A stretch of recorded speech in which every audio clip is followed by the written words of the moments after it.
Sir Pithapuram అభివృద్ధి ఎలా ఉంది? పవన్ కళ్యాణ్ గారు ఎలా చేస్తున్నారు? ఇక్కడ అందుబాటులో ఉండలేదని కొంతమంది ఆరోపిస్తున్నారు. ఎవరన్నారండి? సూపర్ గా ఉందండి. ఆయనకి ఎన్నో పనులు ఉంటుంటాయండి. ఆ పనులు ఉండేటప్పుడు మరి ఆ పనులన్నీ చక్కపెట్టద్దండి.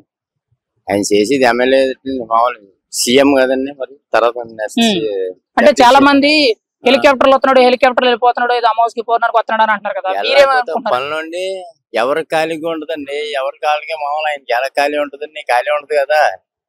ఇప్పుడు ఏదన్నా చేయాలంటే మామూలు ఇప్పుడు ఎమ్మెల్యే గారికి ఖాళీ ఉండదండి. ఇక్కడ ఎంపీ గారు మామూలు ఎవరన్నా వచ్చారేటండి. ఇక్కడికి ఎవరు రాలేదు కదా. అప్పుడు వచ్చి మామూలు ఈయన రావాలంటే ఎలా రాగలరండి?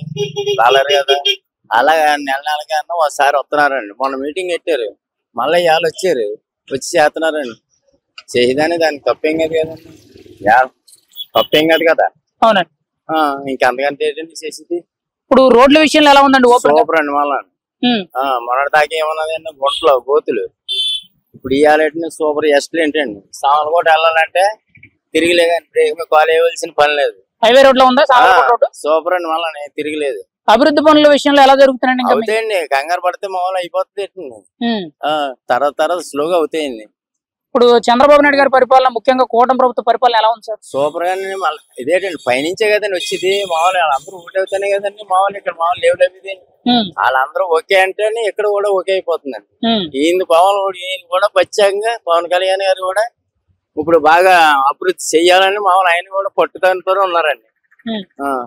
ఇప్పుడు ముఖ్యంగా గత 5 ఏళ్ళు ఎలా అనిపించిందండి? ఇప్పుడు ఎలా ఉందండి? 5 ఏళ్ళు ఏముందండి, మామూలు 15,000 రూపాయలు ఇచ్చేవారు.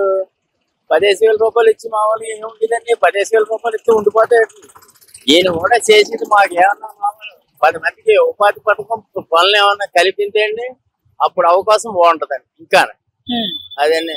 మీరైతే ఏం చెప్తారండి ఇప్పుడున్న పరిపాలనకి, ఇప్పుడున్న ప్రభుత్వానికి?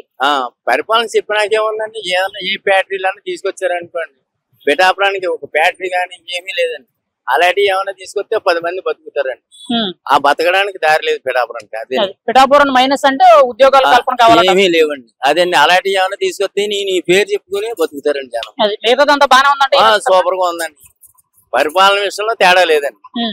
ఇలాంటి మామూలు బతకడానికి మాత్రం దారి లేదు. ఇంకోసారి ఎమ్మెల్యే అవకాశం ఉందంటారు ఇక్కడ? ఏంటండి పవన్ కళ్యాణ్ గారు ఎమ్మెల్యే ఏంటండి సీఎం అవుతారు ఇక్కడ పిఠాపురంలో. మామూలుగా ఏం చెప్తారంటే ఒకసారి గెలిచిన రెండోసారి గెలవరా అని అంటారు కదా. గతంలో పోటీ చేసిన వాళ్ళు ఎవరైనా అవలేదు ఏంటండి? ఎందుకు అవలేదండి? అవ్వారు కదండి. దర్బాబు గారు అలా ఆల్రెడీ అవ్వారు కదండి. మరి ఈయన చేసేటప్పుడు మరి ఈయన అవ్వకపోవడం. ఇప్పుడు ముఖ్యంగా దొరబాబు గారు కూడా జనసేనలోకి వచ్చారు, ఇటు వంగగీత గారు కూడా జనసేనలోకి వచ్చేస్తున్న ప్రచారం జరుగుతుంది, వస్తారంటారా? ఏమోండి, అది ఆవిడ ఇష్టం కదండి. మనం ఏం చెప్పగలదండి. ఇప్పుడు మనం ఏం చెప్పలేం కదండి. వాళ్ళు అయ్యేపు తిరగాలనుకుంటే అయ్యేపు వచ్చేస్తారండి కదండి. పవన్ కళ్యాణ్ గారి గురించి మీరైతే ఏం చెప్తారండి ఫైనల్ గా? మేము చెప్పేది ఏమీ లేదండి. ఇంకా ఆయనకంటే ఎక్సలెంట్ అండి, సూపర్ అండి. ఇంకేం తిరిగిలేదండి. తిరగలేదంటారు? తిరిగిలేదండి. రైట్.